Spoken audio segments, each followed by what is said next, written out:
북한 김영철 부위원장이 잠시 뒤 트럼프 대통령에게 김정은 위원장의 친서를 전달할 예정입니다. 친서에는 이번 정상회담을 성사시키려는 김정은 위원장의 강한 의지가 담겨 있을 것으로 보입니다. 폼페이오 미 국무장관은 앞서 김영철 부위원장과의 회담 뒤 실질적인 진전이 있었다며 김정은 위원장의 결단이 필요하다고 말했습니다. 김정은 국무위원장은 러시아 외무장관을 만난 자리에서 비핵화 의지가 확고하다고 거듭 밝혔습니다.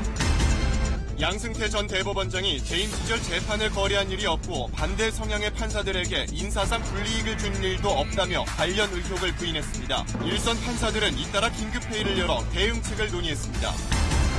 채용비리 관여 혐의를 받고 있는 윤종규 KB금융회장이 최근에 비공개로 검찰 소환 조사를 받은 사실이 확인됐습니다. 또 임원들은 채용비리로 구속된 인사팀장을 위해 돈을 객출한 것으로 전해졌는데 입막음용이라는 의혹이 일고 있습니다. 한 유명 양주 회사의 임원이 직원에게 씹던 껌을 씹으라고 하는가 하면 성희롱 발언을 일삼았다는 폭로가 나왔습니다. 사측은 사실이 아니라고 반박하고 있지만 노조는 해당 임원과 회사를 고소할 계획입니다.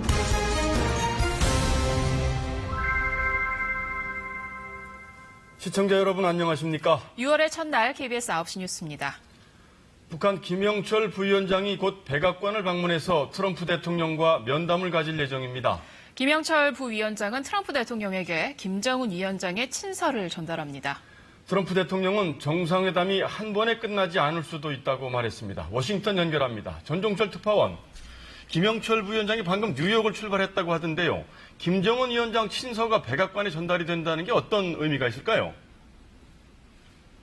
네네, 1시간 전쯤 경호를 받으며 숙소를 나서서 백악관을 향해 떠났습니다. 이번 친서 전달은 판문점 의제 협상이 진행되는 와중에 협상 수준을 끌어올려서 폼페이오와 김영철이 머리를 맞댔고 그 뒤 김영철이 김정은 위원장 친서를 트럼프 대통령에게 전달하게 된 겁니다. 친서 전달이 정상 간 간접 대화라는 점을 감안하면은 접촉 수준을 가장 높게 끌어올린 것으로 두 정상이 만나기 전 핵심 의제에 대한 상대방의 의중을 확인한다는 의미를 갖습니다. 5시간 후쯤 트럼프 대통령이 폼페이오 장관을 만나는 일정이 잡혀 있는데 바로 이때 김영철 부위원장이 동행해서 친서를 전달할 가능성이 높아 보입니다. 네, 가장 궁금한 건 친서의 내용인데요. 어떤 메시지가 담겨 있을까요? 네, 김 위원장 친서엔 주로 자신의 비핵화 의지가 확고하다는 내용이 담겼을 것으로 예상됩니다. 친서에는 큰 틀의 상징적 문구가 들어가는 게 일반적인데 다소 구체적 내용이 담길 가능성도 배제할 수는 없습니다. 트럼프 대통령은 친서를 받기 전부터 기대감을 나타냈는데요. 받아본 뒤에 어떤 반응을 보일지가 회담 성사의 고비가 될 것으로 보입니다. I think it'll be very positive. I think it'll be very positive. The meetings have been very positive. 김영철 부위원장이 백악관에서 트럼프 대통령과 면담을 갖는다는 것 그 자체도 큰 의미가 있다 이렇게 봐야 되겠죠? 네네, 그렇습니다. 제재 대상인 김영철 부위원장이 미국 심장부 워싱턴의 백악관에 들어오는 걸 곱지 않게 보는 시선이 미국에 있습니다. 그럼에도 18년 만에 북한 고위층의 백악관 방문을 허용한 건 트럼프 대통령의 비핵화 의지가 그만큼 크다는 걸 보여줍니다. 또 사전 협상에서 의미 있는 진전이 있었다는 걸 시사하는 대목이기도 합니다. 네, 정상회담이 한 번에 끝나지 않을 수 있다. 두세 번 추가로 더 열릴 수 있다고 트럼프 대통령이 얘기를 했는데요. 이건 어떤 의미로 해석해야 할까요? 네, 단 한 차례 회담으로 비핵화 해법을 마련하긴 힘들다는 현실을 인식한 것이고 동시에 여러 차례 회담을 해서라도 반드시 비핵화를 이루겠다는 의지의 표현으로 보입니다. 아울러 여러 차례 정상회담이 열릴 경우에 남북미 회담과 종전선언으로 이어질지도 지켜볼 대목입니다. 지금까지 워싱턴에서 전해드렸습니다. 네, 뉴욕에서 열린 북미 간 고위급 회담에서는 실질적인 진전이 있었다고 평가했습니다. 폼페이오 장관은 그러나 아직 많은 일이 남았으며 김정은 위원장의 과감한 결단이 필요하다고 말했습니다. 이어서 이재원 특파원입니다. 2시간 20분간 진행된 북미 고위급 회담의 분위기는 대체로 긍정적이었다는 평가입니다. 폼페이오 미 국무장관이 트위터로 회담 상황을 실시간으로 전달할 정도였습니다. 폼페이오 장관은 회담을 마친 뒤 아직 많은 일이 남았다며 추가 조율의 필요성을 언급하면서도 다루려던 의제는 모두 다뤘다고 했습니다. I will tell you, we've made real progress in the last 72 hours towards setting the conditions. 무엇이 진전됐는지는 구체적으로 언급하지 않았지만 비핵화 로드맵과 체제 보장을 주고받는 큰 틀의 의견 접근을 이루었다는 관측입니다. 다만 최종 합의는 정상들의 몫으로 남겨뒀습니다. 특히 김정은 위원장의 결단이 필요하다고 강조했습니다. It will take bold leadership from Chairman Kim Jong-un if we are able to seize this once-in-a-lifetime opportunity to change the course for the world. 폼페이오 장관은 비핵화 범위에 북핵 프로그램의 모든 요소가 들어가야 함을 강조했는데 트럼프 대통령도 운반 수단인 미사일도 협상에서 다뤄야 한다고 로이터 인터뷰를 통해 밝혔습니다. 폼페이오 장관은 북미 정상회담 일정을 구체적으로 언급하진 않았습니다. 하지만 회담이 올바른 방향으로 가고 있다면서 두 나라를 새 시대로 이끌 역사적 기회가 될 거라고 기대했습니다. 워싱턴에서 KBS 뉴스 이재원입니다. 이렇게 미국은 김정은 위원장의 과감한 결단을 촉구하며 공을 북한 측에 넘겼습니다. 이에 대해서 김정은 위원장은 오늘 러시아 외무장관을 만난 자리에서 비핵화 의지가 확고하다며 새로운 방법이 있을 것이라고 거듭 강조했습니다. 이어서 고은희 기자입니다. 북미 정상회담 사전 조율이 한창인 때 김정은 위원장은 평양에서 러시아 외무장관을 만났습니다. 그 자리에서 김 위원장은 한반도 비핵화 의지가 변함없고 일관되며 확고하다고 밝혔습니다. 북미 관계와 한반도 비핵화에 대해선 새롭고 단계적인 해법을 강조했습니다. 새로운 시대, 새로운 정세하에서 새로운 방법으로 각자의 리에 충만되는 해법을 찾아 단계적으로 풀어나가며 비핵화 조치에 맞춘 미국의 단계적 보상 요구를 암시하면서도 새로운 방법을 부각시킨 겁니다. 그러나 새로운 방법이 뭔지는 구체적으로 언급하지 않았습니다. 다만 새로운 정세라는 단서를 달아 미국이 불가침 조약 의회 승인 등 안전 보장 조치를 선행한다면 과감한 비핵화에 나서겠다는 식으로 협상 여지를 남겨둔 것으로 풀이됩니다. 미국 측이 김 위원장의 결단을 요구하는 만큼 핵물질 조기 반출 등 미국 측 주장을 완전히 배제하지 않겠다는 뜻을 내비쳤다는 분석도 나옵니다. 어디까지나 이게 행동 대 행동으로 나갈 거기 때문에 일방적으로 북한이 먼저 핵을 먼저 다 없애고 미국의 선의를 기다리는 식으로는 안 될 겁니다. 북한은 연내 북러 정상회담 개최에 합의해 북미 정상회담을 앞두고 우방국 연대 강화를 통해 안전판 마련에도 안간힘을 쓰는 것으로 분석됩니다. KBS 뉴스 고은입니다. 네, 북미 양측 간 논의가 생각보다 힘겹게 전개되는 거 아니냐 하는 관측들이 조심스럽게 나오고 있습니다. 지금까지 협상 결과와 앞으로 전망 등을 좀 더 자세히 짚어보도록 하겠습니다. 정치외교부 박경호 기자 나와 있습니다. 박 기자, 그 앞서 전종철 특파원 보도에서도 언급이 있었습니다만 김정은 위원장 친서 구체적으로 어떤 내용이 들어가 있을까요? 네, 오늘도 사진과 키워드를 한번 설명을 해드리겠습니다. 네네. 이 사진을 보시면 이것이 김여정 부부장이 지난 방남 때 들고 왔던 김정은 국무위원장의 친서입니다. 김영철 부위원장의 손에도 이 친서가 들렸을 가능성이 많은데요. 그렇죠. 이 친서를 들고 김영철 부위원장이 뉴욕으로 향했을 때 트럼프 대통령이 자신의 편지에 대한 확실한 답장이다 이렇게 말을 했거든요. 그러니까 이 친서에는 그 편지의 내용도 담겨 있을 겁니다. 무엇보다도 그 적대감과 분노에 대해서 김계관 외무부상이 한번 설명을 했습니다만 아마 김정은 위원장이 보다 좀 정중한 톤으로 얘기를 했을 가능성이 있고요. 무엇보다도 정상회담을 성사시키겠다 이런 의지를 강력하게 피력했을 가능성이 높습니다. 네. 아무래도 그 친서 안에는 김정은 위원장이 비핵화에 대한 의지나 진정성 이런 부분이 담겨 있지 않을까 싶은데 어떻습니까? 네, 맞습니다. 한번 이제 비핵화를 지금까지 표현한 것 중에 가장 단순하게 표현했는데요. 그 이유가 있습니다. 오늘 폼페이오와 김영철 부위원장의 회담에서 폼페이오 장관이 비핵화의 대상은 모든 핵 관련 프로그램이다 이렇게 정의를 내려버렸습니다. 그리고 북한이 체제 안정을 위해서 핵을 가지려고 하는데 핵을 가지려고 하기 때문에 체제의 위협을 받는다. 그러니까 비핵화가 답이다. 이렇게 얘기를 했습니다. 그러면서 김정은 위원장에게 과감한 결단을 요구했는데 이 김정은 위원장의 과감한 결단이 김영철 부위원장의 입에서는 나올 수 없을 것이고요. 그렇죠. 뭐 향후 나올 수는 있겠습니다만 이 친서에 담겨 있지 않겠느냐 이런 얘기도 조심스럽게 나오고 있습니다. 네. 그렇다면 비핵화의 대가로 미국이 제공하게 될 보상 이 부분에 대해서도 언급이 있지 않을까요? 네, 그 핵심은 바로 SC, SP 이 네 자로 함축이 될 수 있습니다. 한번 자세히 한번 보겠습니다.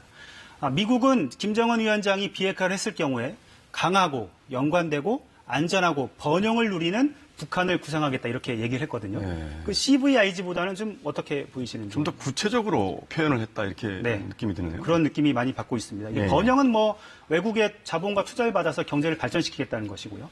이 연결됐다라는 것은 폐쇄적인 북한 사회가 국제사회와 연관이 된다, 연결이 된다라는 건데 이거는 북미 수교를 또 빼놓을 수가 없습니다. 그러면서도 북한의 문화유산을 유지할 수 있다 이렇게 얘기를 했거든요. 그러니까 이게 애둘러 표현을 했지만 북한의 체제를 보장하는 것 아니냐 이런 얘기가 나오고 있습니다. 그런데 이런 제안들이 김영철 부위원장이 뉴욕에 오기 전에 성김과 최선희의 판문점 협상을 통해서 김정은 위원장에게도 어느 정도 전달이 됐을 거다 이런 관측이 나오고 있거든요. 네. 그러니까 이 제안에 대한 어떤 일종의 대답도 그 친서에 담겨 있을 수 있습니다. 네, 그렇군요.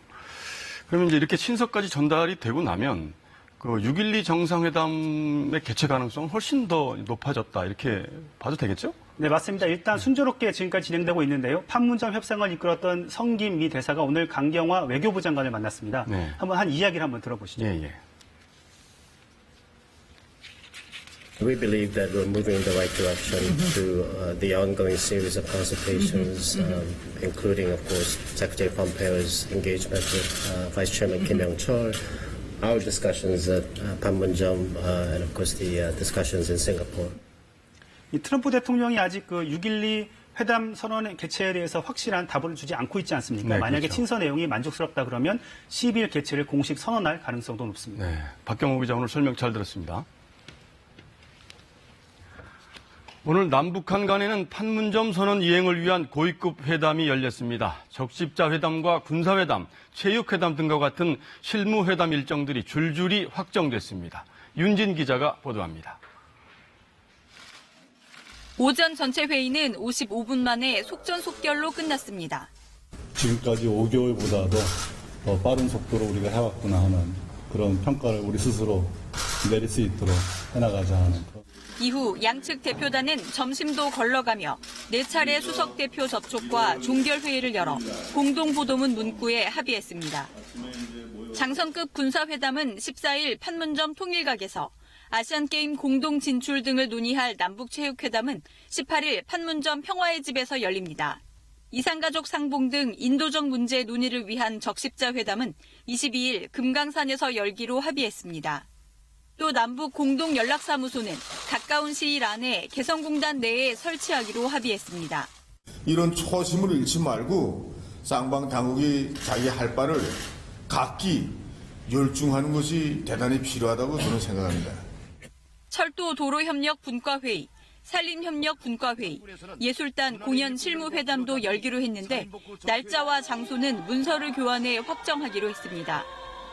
다만 북측이 남측 지역에서 열자고 제안했던 6.15 남북 공동행사는 여러 가지 일정 문제로 이번에는 열지 않기로 했다고 통일부는 밝혔습니다. 대신 남북은 판문점 선언 이행을 총괄 점검하기 위해 고위급 회담을 정례적으로 열기로 합의했습니다. 또 북한에 억류 중인 우리 국민 6명 송환 문제를 북한 관련 기관이 검토하고 있다고 조명균 장관이 밝혀 이후 협의 과정이 주목됩니다. KBS 뉴스 윤진입니다. 이렇게 남북한 간에는 군사, 경제, 사회문화 등 다양한 후속 조치들이 폭넓게 논의됐습니다. 그러면서도 대화 분위기를 해치는 민감한 문제들은 서로 언급을 자제하는 모습이었습니다. 이어서 이효용 기자입니다. 남북은 공동선언문 첫 조항에 개성공단 내 남북 공동연락사무소 설치를 명시했습니다. 사전점검단의 방북과 임시사무소 개설에도 합의했습니다. 봉사인원들이 현장에 상주를 해야 되고 또 북측 인원하고도 많은 협의가 돼야 되기 때문에 임시 공동연락사무소를 봉사를 시작하면서 설치 운영하자. 남북 간 소통창구의 제도와 상설화라는 점에서 진일보한 조치로 평가됩니다. 또 남북 교류 협력의 상징인 개성공단에 설치되는 점은 비핵화에 따른 제재 완화 이유를 본격적으로 준비한다는 의미도 있습니다. 10년 반 만에 열기로 한 장성급 회담을 비롯해 체육과 문화교류, 철도 연결 등 경제협력에 이르기까지 전방위적인 교류협력에도 본격 시동이 걸렸습니다. 특히 이산가족 상봉을 위한 적십자 회담은 이산 상봉이 주로 이루어져 왔던 금강산에서 열기로 합의했습니다. 판문점 선언에 명시된 인도적 문제 해결에 대한 양측의 의지가 확인된 결과로 평가됩니다. 또 비핵화 진전 시 금강산 상설 면회소 재가동과 북측이 원하는 관광재개 논의의 발판도 마련된 것으로 보입니다. 오늘 회담은 비교적 좋은 분위기에서 진행됐지만 북측은 보름 전 고위급 회담 취소 이유로 들었던 엄중한 사안이 해결됐냐는 질문에는 민감한 반응을 보였습니다. 달라진 시대적 요구에 맞게 질문도 달라져야 되지 않을까? 앞으로 이런 질문은 무례한 질문으로 우리가 치부할 수 있습니다. 그러나 북측은 정작 회담에선 한미연합훈련 문제는 전혀 제기하지 않아 북미 정상회담을 앞두고 판을 흔들지는 않으려는 신중한 태도를 보인 것으로 분석됩니다. KBS 뉴스 이효영입니다. 양승태 전 대법원장이 오늘 재판 거래 의혹에 대한 자신의 입장을 밝혔습니다. 청와대와 재판을 가지고 거래하지 않았다. 특정 법관에게 불이익을 준 적도 없다라며 모든 의혹을 부인했습니다. 보도에 김유대 기자입니다. 두문불출하던 양승태 전 대법원장이 자택 앞에서 기자회견을 열었습니다. 특별조사단의 조사 결과 발표 일주일 만입니다. 그게 사실이라면 제가 그걸 막지 못한 그런 책임이 있다고 통감을 하고 있고. 무엇보다 재판 거래 의혹을 강하게 반박했습니다. 재판에 개입하고 청와대와 거래를 시도했다는 건 꿈도 꿀 수 없는 일이라고 했습니다. 대법원의 재판이나 하급심의 재판이나 간에 부당하게 간섭 관여한 바가 결단코 없습니다. 이른바 판사 블랙리스트에 대해서도 입장을 밝혔습니다. 해당 판사들에게 불이익을 주지 않았다는 겁니다. 그런 조치를 제가 추가적으로 최종적으로 한 적은 없다는 것을 단연코 말씀드립니다. 그러면서 사법행정권 남용 문건은 모르는 일이라고 선을 그었습니다. 또 KTX 승무원 관련 문건은 판결이 나고 작성된 것인데도 재판 잘못으로 왜곡됐다며 김명수 대법원장을 겨냥하기도 했습니다. 그 관여 법관들은 정말 참 기가 찰 일일 겁니다. 그분들은 아마 대법원장이 왜 그것을 아주 단호하게 이야기를 해주지 않는가 하고 상당히 섭섭하게 생각할 겁니다. 있을지 모를 검찰 수사에 대한 질문에는 그때 가서 보자라고 말했습니다. KBS 뉴스 김유대입니다. 보셨듯이 양승태 전 대법원장은 제기된 의혹들을 강하게 부인했습니다. 하지만 당시 작성된 문건이나 특별조사단의 조사 결과를 보면 이 부인의 근거가 의문스럽습니다. 홍성희 기자가 분석했습니다. 결단코 재판에 부당하게 간섭하거나 관여한 바가 없다. 양 전 대법원장의 말입니다. 하지만 여전히 의문점은 남습니다. 통합진보당 소송 관련 문건, 재판장의 잠정적 심증 확인이라고 쓰여져 있습니다. 법원행정처가 재판장에게 전화해 재판 내용을 캐물었다는 겁니다. 특조단이 사법행정에 의한 재판 개입이라고 평가한 부분입니다. 청와대와의 이른바 재판 거래를 부인했지만 하물며 재판을 무슨 흥정거리로 삼아서 재판의 방향을 왜곡하고 의심할 만한 대목들이 눈에 띕니다. 전교조 재판 관련 대외비 보고서, 향후 재판 결과에 따른 청와대와 대법원의 이익을 검토하고 인용 결정을 할 경우 양측이 위민하게 된다고 돼 있습니다. 양 대법원장은 또 KTX 승무원 재판 문건 등은 재판 뒤에 작성된 것으로 큰 의미가 없다고 말합니다. 만약 그렇다면 법원행정처가 청와대를 상대로 거짓 문건을 만들어 협상하려 했다는 얘기가 됩니다. 판결이 나고 난 뒤에는 그런 해석을 붙여도 되는 것입니까, 대법원이? 판사 뒷조사에 대해서는 불이익은 없었다고 말했지만 당사자들은 반발합니다. 표현의 자유를 억압하고 그다음에 그런 단체들을 축소 해체하려고 했던 것, 그거 자체가 심각한 불이익이라고 생각합니다. 일제 강제징용 피해자 재판 같은 석연치 않은 재판 지연 등 오늘 회견으로는 해명되지 않는 대목들이 여전히 남아 있습니다. KBS 뉴스 홍성입니다.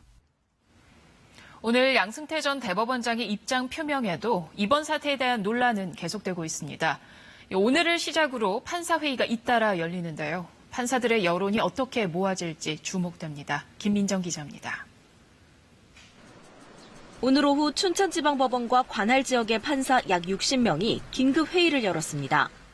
섣불리 내용을 예단하거나 아니면 판단하기 좀 힘든 상황이고 저희가 오늘 논의를 해봐야.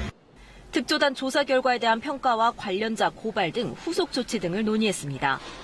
의정부지법 판사들도 긴급회의를 열고 사법행정권 남용 의혹에 대해 성역 없이 수사해야 한다고 결론 내렸습니다. 김명수 대법원장은 전국 판사들에게 이메일을 보내는 등 사태 수습에 나섰습니다. 사찰 피해 판사들에게 깊은 위로를 건넨다고 밝히는 한편 과감한 후속 조치가 필요하다는 의견을 경청하겠다며 일선 법관들을 다독였습니다. 일선 판사들 사이에서는 이제 사태를 수습하고 사법부 신뢰를 회복해야 한다는 신중론과 형사 조치를 통해 의혹을 남김없이 해소해야 한다는 의견이 맞서고 있습니다. 이런 가운데 다음 주에는 판사회의가 잇따라 열릴 예정이어서 결과에 이목이 쏠립니다. 당장 4일에는 서울중앙지방법원에서 단독, 배석, 부장판사회의가 모두 열립니다.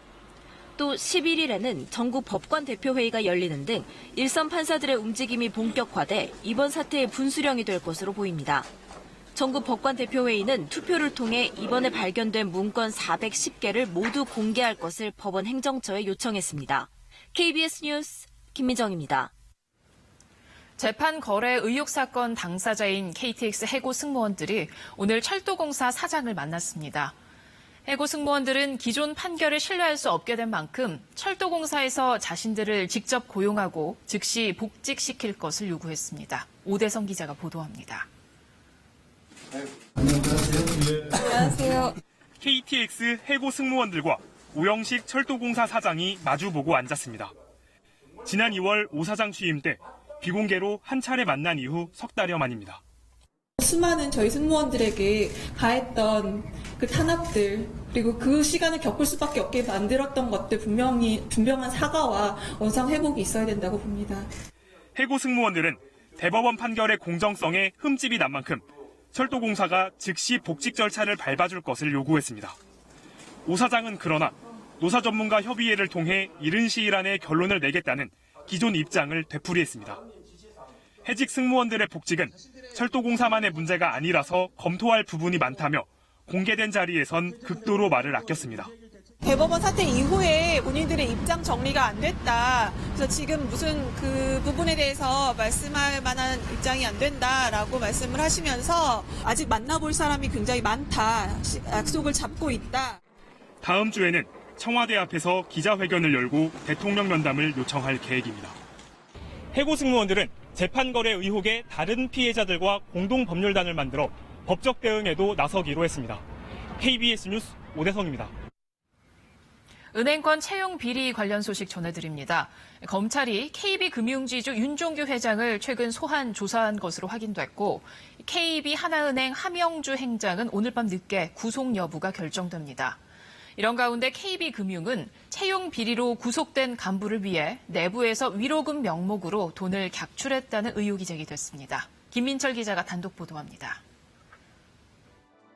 서울 남부지검이 최근 KB금융 윤종규 회장을 소환 조사한 것으로 확인됐습니다. 윤 회장의 채용 비리 혐의 때문입니다. 수사 선상에 오른 건 2015년과 2016년 상하반기 4차례 신입사원 채용. 앞서 금감원은 20여 명이 부정 채용됐다며 검찰에 수사 의뢰했습니다. 이 가운데 윤 회장 누나의 손녀, KB금융 전 사회이사 2명의 자녀 등이 포함돼 있습니다. 검찰은 이와 관련해 지난 3월 윤 회장 자택을 압수수색했습니다. 윤 회장님 계신가요? 언제쯤 들어오신지 혹시 아세요? 또 이모 부행장과 인사 담당 상무, 팀장 등을 구속했습니다. 그런데 KB 임원과 간부들이 최근 위로금이란 명목으로 돈을 객출한 것으로 전해졌습니다. 임원급은 100만 원, 부서장은 30만 원 선으로 알려졌습니다. 수감 중인 간부에게 전화를 했다는 건데 이 간부는 채용 과정에서 실무 역할을 한 인물입니다. KB금융 내부에선 회사 측이 입마금하려 한 것 아니냐는 의혹이 나왔습니다. 구속된 이후에 급여를 줘야 되지 않느냐라는 요구가 있었던 걸로 얘기를 들었고 금감원 역시 돈 객출 사실을 확인한 것으로 전해졌습니다. 윤종규 회장의 기소 여부를 두고 막판 고심 중인 검찰은 이르면 다음 주 이를 최종 결정할 방침입니다. KB하나은행 채용 비리에 연루된 함영주 행장은 영장실질심사에 출석했습니다. 본인에 대한 질문에는 입을 닫으면서도 윗선 지시는 콕 집어 부인했습니다. 하겠습니다. 없습니다. 법원은 밤늦게 함행장의 구속영장 발부 여부를 결정합니다. 신한은행 채용비리 사건은 서울 동부지검이 수사 중입니다. KBS 뉴스 김민철입니다. 청와대가 이른바 드루킹 특검법에 따라 자유한국당을 비롯한 야권 교섭단체 3당에 특검 후보자 추천을 의뢰했습니다. 야권 3당은 앞으로 닷새 안에 대한변협이 제시한 후보자 4명 가운데 2명을 추려 대통령에게 추천하게 됩니다. 문 대통령이 추천자 가운데 1명을 오는 10일까지 특검으로 임명할 것으로 예상되는 가운데 시한보다 빨리 절차가 진행될 경우 현 정부 첫 특검은 이르면 다음 주 안에 임명될 것으로 보입니다. 한 유명 양주 회사 임원의 갑질 논란이 빚어지고 있습니다. 폭언과 성희롱 발언은 다반사고 직원에게 자신이 씹던 껌을 씹으라고 하는 등 인격 모독성 발언을 일삼았다는 게 직원들의 주장입니다. 오규정 기자가 보도합니다. 지난해 9월 김모 씨는 넉 달 전에 일했던 회사의 임원으로부터 전화를 받았습니다. 다짜고짜 김 씨와 함께 일했던 회사 모 팀장의 흉을 보기 시작했습니다. 나는 반품은 안 된다고 하는데 나는 사실 교환은 해줘야 되거든. 그게 키포인트예요. 자신의 얘기에 김 씨가 호응하지 않자 갑자기 욕설을 퍼붓습니다. 왜 자꾸 딴소리해, 김 씨가 퇴사한 이유는 회사 임원의 이런 폭언을 견디기 힘들어서였습니다.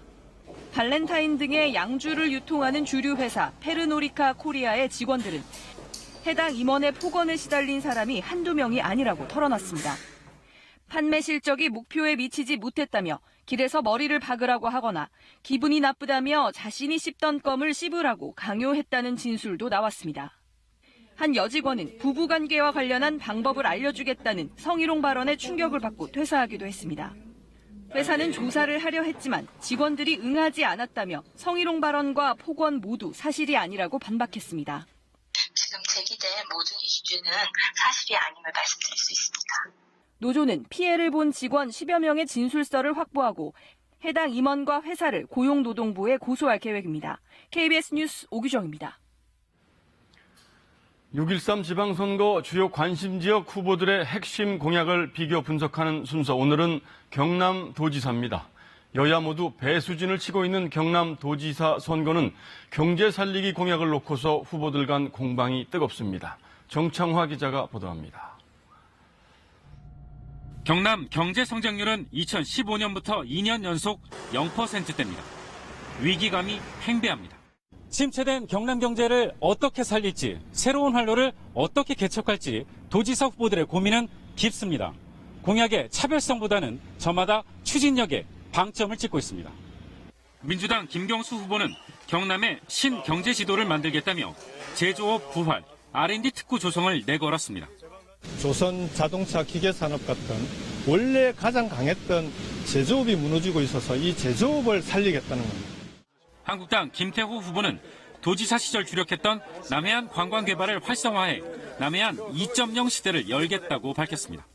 이미 도지사 때 추진했고 우리 남해안이 새로운 4만 불, 5만 불의 우리 대한민국의 성장에 또 하나의 축이 될. 바른미래당 김유근 후보는 경남도청 이전과 디즈니랜드 유치를 내걸었습니다. 핵심 공약에선 후보 간 뚜렷한 차이가 보이지 않는 상황. 결국 드루킹 사건 논란과 전임 도지사 심판론이 다른 이슈들을 압도하고 있습니다. 최소한의 그런 심려를 끼쳤으면 사과 정도는 해야 된다라는 게 A고 도리다 그렇게 생각하거든요. 홍준표 지사의 저는 경제 위기 대응에 문제가 있었다. 그래서 부채 제로에만 신경을 쓰고. 두 후보는 전임 홍준표 지사 시절 전면 중단했던 무상급식을 공약했습니다. KBS 뉴스 정청화입니다. 이번 6.13 지방선거는 지난 91년 지방자치제가 부활된 이후 7번째로 실시되는 전국 동시선거입니다. 그러면 우리에게 풀뿌리 민주주의가 처음 도입됐던 1950년대 지방선거 모습은 어땠을까요? 당시 영상과 사진을 김채린 기자가 전해드립니다. 투표소 앞에 길게 늘어선 사람들과 투표함을 진 지객군. 휴전회담이 진행 중이던 1952년 치러진 첫 지방의회 선거입니다. 격보를 이렇게 쭉 붙여놓고서 기호도 1, 2, 3은 하지 않고 막대기로 1번, 2개, 3개. 4년 뒤 다시 찾아온 선거. 거리에는 현수막이 내걸렸고 후보들은 선거운동에 여념이 없습니다. 고무시한 걸로 딱 가져와가지고요. 나 1번입니다. 작대기 하나예요. 근데 1번이라고 하지도 않았어요. 작대기 하나. 아기를 업은 안악들도 소중한 한 표를 행사합니다. 부정선거를 규탄하며 터져나온 4.19의 함성. 이때 치러진 세 번째 선거에 임하는 시민들의 자세는 한결 달랐습니다. 대학생들은 호소문을 내고 기권은 자살을 의미한다며 참여를 독려했습니다. 후보들의 공약에도 당시 시대상이 고스란히 담겼습니다. 불황인과 거지 문제를 해결하겠다. 도로를 포장하고 오물을 제거하겠다는 공약도 눈에 띕니다. 달라진 투표 방법 탓에 특별 안내 방송도 만들어졌습니다. 한 사람만을 골라서 그 이름을 써놓게 되어 있습니다. 어둠 속 촛불을 밝혀가며 벌인 개표 작업. 후보별 득표는 붓으로 일일이 썼습니다. 그렇게 내 손으로 뽑은 첫 번째 시 도지사가 탄생했습니다. 지자체 부활 이후 7번째를 맞는 전국 동시지방선거. 풀뿌리의 정신은 오래전 흑백 사진에 담긴 한 표에서 시작됐습니다. KBS 뉴스 김채린입니다. 건강보조식품으로 팔리는 러시아산 차가버섯과 폴란드산 베리 분말입니다. 지난해부터 이 식품에서 방사성 물질 세슘이 잇따라 기준치 이상 검출되고 있습니다. 일부 블루베리 분말은 기준치를 7배나 초과했고 그래서 유통이 됐다가 뒤늦게 회수된 제품도 적지 않습니다. 지난해 식품 수입은 모두 67만여 건. 해마다 물량은 늘어나고 있는데 정작 담당 부처인 식약처에는 방사능 검사 전담 인력이 없습니다. 몇 년 전엔 방사능 검사 시간도 대폭 줄였습니다. 문제는 없는 걸까요? 손서영 기자가 취재했습니다. 식품의 기준과 검사 절차 등을 담은 식품 공전입니다. 방사능 검출 최소 측정 시간을 10,000초로 규정하고 있습니다.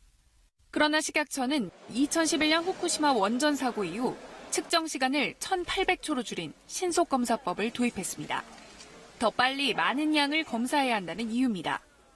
10,000초라면 좋죠. 그렇게 하다 보면 할 수 있는 물량이 한계가 정확하게 져버리고 지금보다 더 큰 구멍이 생기게 되니까. 하지만 이후에도 방사능 기준치를 넘은 제품들이 검역을 통과했다 회수되는 사례가 반복되고 있습니다. 검출 한계치도 논란입니다. 10,000초로 측정하면 방사능 0.2 베크렐 수준까지 검출되지만 1,800초는 0.5 베크렐 이상만 잡아낼 수 있습니다. 현재 식약처는 0.5 베크렐 이하는 건강에 큰 영향이 없다고 보고 아예 불검출로 처리합니다. 식품 공전대로 하지도 않을 뿐만 아니라 있는 대로 표시를 해서 소비자들이 판단하도록 해야 되는데 이것 자체가 원래 검사 방법에 맞지 않는. 전문가들은 미량의 방사능도 누적해 섭취할 경우 문제될 수 있다고 지적합니다. 매일같이 먹는 어떤 식품에 그런 오염이 됐다 그러면 이건 장기간으로 노출이 되기 때문에 당장은 아니더라도 이후에 건강 영향을 우려를 해볼. 식약처는 수입 차가버섯과 베리류 가공식품을 특별 검사하고 방사능 검사 인력 증원을 추진할 계획이라고 밝혔습니다. KBS 뉴스 손서영입니다. 요즘 암보험 하나쯤은 다들 가입해놓고 계실 텐데요. 애매한 약관 규정 때문에 보험금을 제대로 지급받지 못하는 암 환자들이 많다고 합니다. 경제부 김수연 기자가 취재했습니다. 유방암이 뇌까지 전이된 문희담 씨. 8번의 수술에도 완치가 안 돼 3년째 요양병원에서 치료받고 있습니다.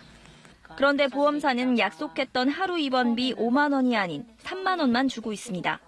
요양병원이라 보험금을 다 못 준다는 겁니다. 직접적인 치료가 아니다. 해당 사항 없다. 이렇게 얘기를 하는 거예요. 또 먹는 항암이라고 해당 사항이 없대요. 엄청 억울하잖아요.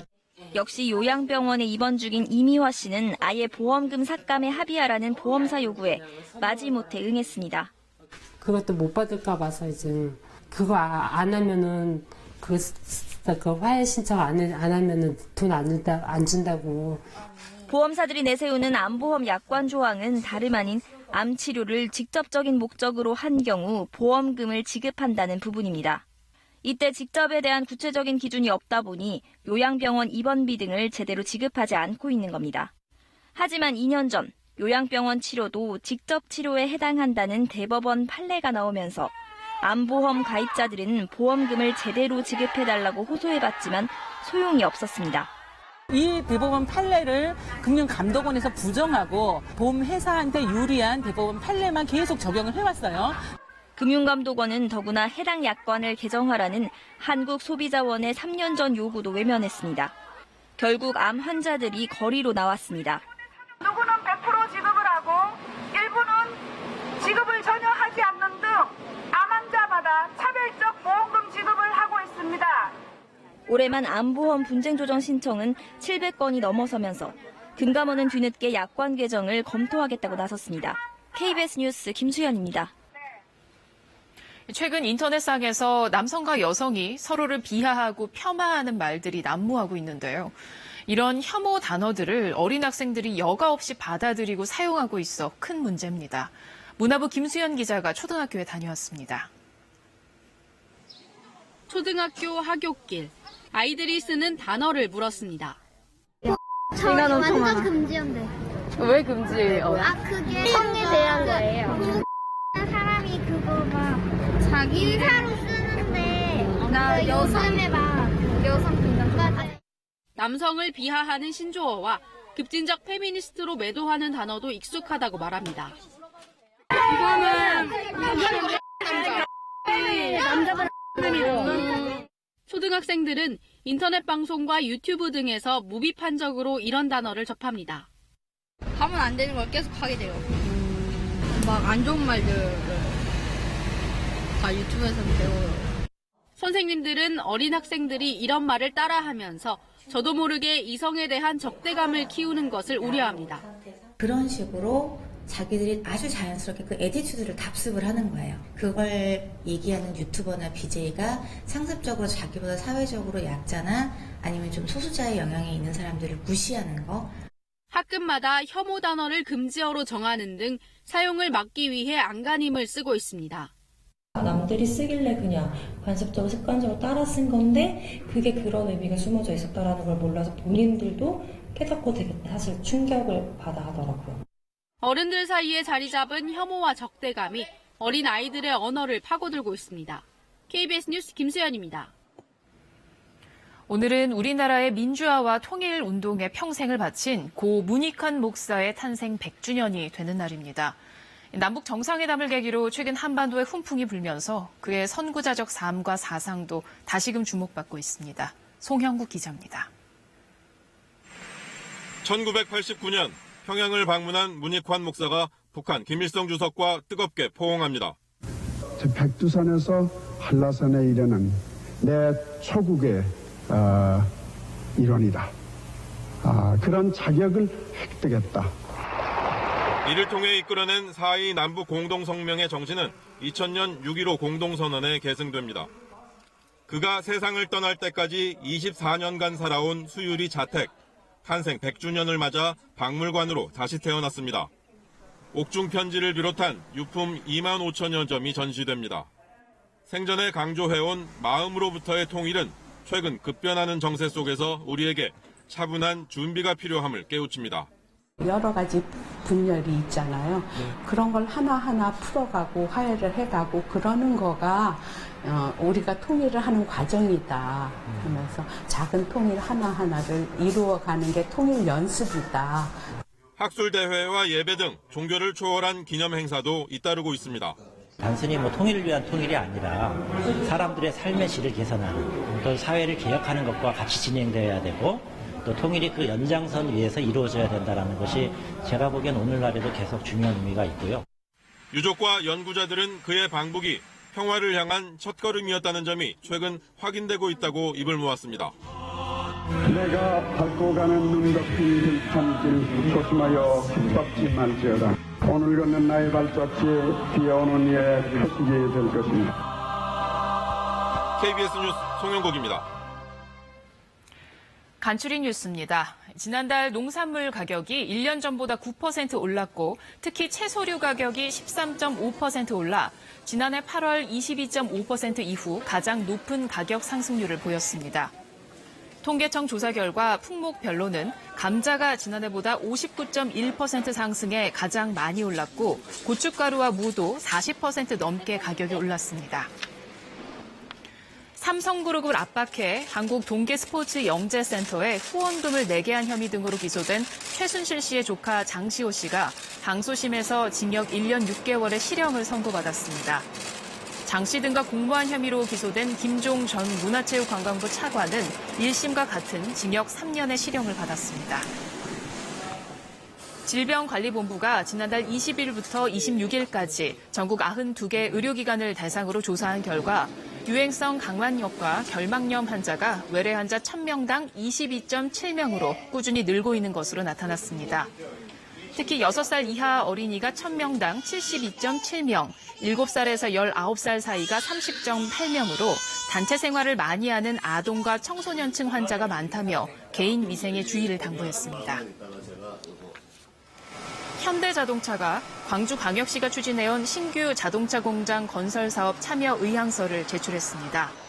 광주광역시와 연간 10만 대 규모의 완성차 공장 설립을 논의하고 있는 것으로 알려진 현대차는 사업 타당성을 검토한 뒤 투자 여부와 투자 규모, 생산 품목을 결정할 계획입니다. 오늘 낮 기온이 30도를 웃돌면서 벌써 여름이 성큼 다가왔습니다. 내일은 남부 내륙에 폭염주의보도 예보됐는데요. 부산 일대 해수욕장은 오늘 6월의 시작과 함께 전국에서 처음으로 문을 열었습니다. 이준석 기자가 해수욕장으로 안내합니다. 물보라를 일으키며 푸른 바다를 질주하는 제트보트와 백사장을 파랗게 물들인 파라솔. 6월의 첫날 부산 해운대와 송정, 송도 해수욕장이 활짝 문을 열었습니다. 내일은 피서객들은 바닷물에 발을 담그고 시원한 바람을 맞으며 초여름 더위를 식힙니다. 거의 한 10년 만에 내려온 것 같아요. 그래서 오랜만에 가족들과 휴가차 부산 들렀는데 너무 시원하고 좋은 것 같습니다. 백사장에는 피서객들을 위한 여유 공간이 늘었고 하늘에서 풍광을 즐길 수 있도록 열기구도 띄우기로 했습니다. 백사장에 빽빽했던 파라솔을 올해는 몇 개 구간 철거를 해서 그 비움을 통한 여유로움을 통해서 피서객들에게 바다의 조망권을 드리고자 합니다. 119 수상구조대 70명과 민간 수상구조대 40명이 피서객들의 안전을 지킵니다. 해수욕장 개장에 앞서 부산시는 이한류 발생을 줄이기 위해 해저 굴곡지를 조사하고 모래를 투입하는 등 안전 확보에 만전을 기했습니다. 우리나라 1호 해수욕장인 송도 해수욕장에는 자동차 야영장도 들어섰습니다. 부산을 시작으로 오는 16일 충남 대천 해수욕장, 23일 제주 협재해수욕장이 문을 여는 등